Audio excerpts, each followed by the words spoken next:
This is our scheme built above the car park in St George's Park. It's maintained all the car parking bays. It generates more energy than what it consumes over the course of the year, so it's actually a net zero carbon development. There's nothing nasty in any of these buildings. It's all super insulated, A-rated for fire. There's no chemical foams in there as well, and we've really minimised building plastics as well to create a really healthy internal environment. Since we've done Hope's Rise at St George's, we've found that we've grown the business. We're working with more local councils. We're helping develop more social housing and more affordable housing that's also net zero carbon. And by doing that, we're really helping drive the carbon agenda and showing that we can do it in the social housing sector and helping push that forward into the private sector as well. Hello, my name's Sam and I'm a community builder here at Hope Rise, which is the ZED Pod complex in Bristol, St George's Park. It's a beautiful, spacious, peaceful place to live, and everybody that walks past is amazed and inspired about what can be done over a car park.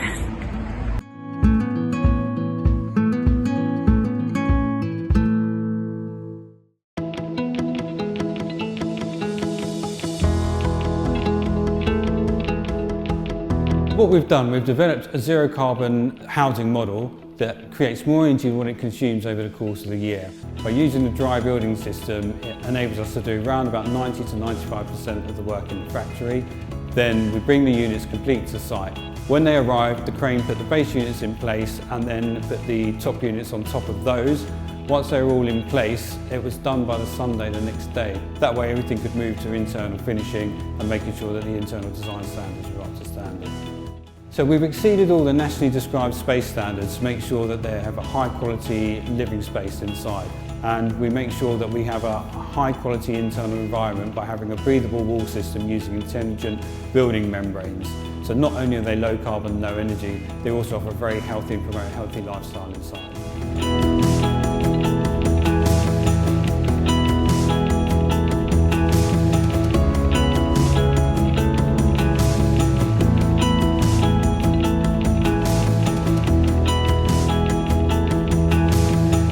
So we decided that we wanted to give a nice high-spec finish that was also durable. This is a permanent building, a permanent dwelling. It has a 60-year design life warranty and is designed to last 100 years plus. So we design our buildings off a grid-based system, which means we can do 1, 2, 3, 4-bed apartments, and we can also do houses as well.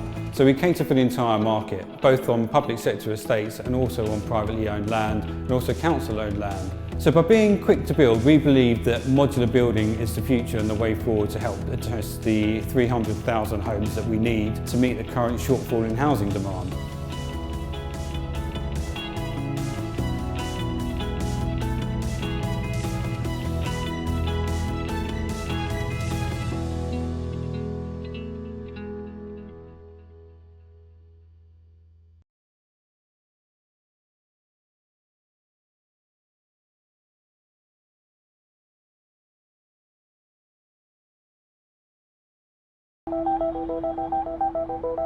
The UK is in the middle of a housing crisis. There's a shortage of properties, and those available are unaffordable for many. Thousands of families are struggling to pay their rent, and according to a new report, homelessness is rising. Bristol has experienced some of the biggest price rises in housing, and that's put them at the very forefront of coming up with alternative solutions to the housing crisis.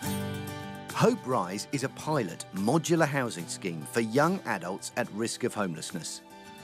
Jez Sweetland is the project director. We're looking at a scheme of 11 homes sitting above an existing car park. What are you trying to achieve for the people who will move into these homes? The people that we're targeting here are those people principally that are on Bristol City Council's housing waiting list. We're saying, look, you've got a secure home, you can be assured now you're going to have a roof over your heads. As these homes are owned by the council, the rent is significantly cheaper than many privately owned properties. And this project doesn't just make finding a home achievable, it was also built in an unusual way. This housing is built off-site, and then off the back of the lorry comes one of these homes. We can be in and out much faster, so the disruption in terms of the amount of cranes, the amount of lorries coming to site, it will be a much quicker process. One of the residents is singer Sam Jones. She lives here with her partner and has a baby on the way. Sam was given a place here so she could help build relationships between the often vulnerable residents.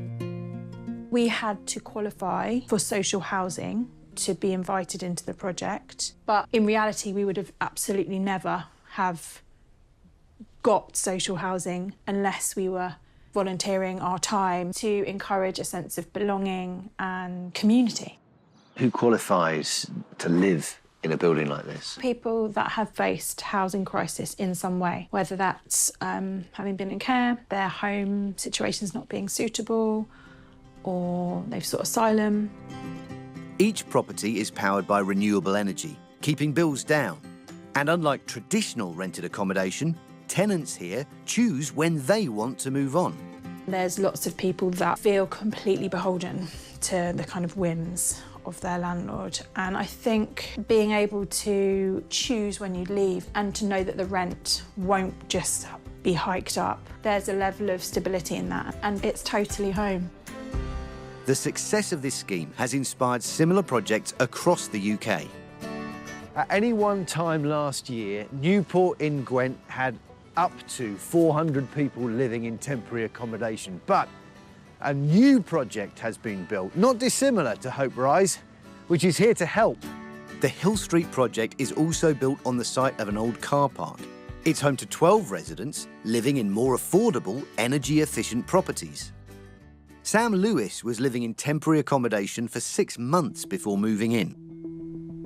I got into temporary accommodation through a breakdown of a relationship. Private renting wasn't an opportunity because the pricing is so high. I had nowhere to go. Can you describe to me the feeling you had when you got handed the keys for this place? I cried. I didn't believe it was mine until I signed the papers and the keys were handed to me in my hand. That was the realisation that I have a permanent home. I have somewhere I can feel safe.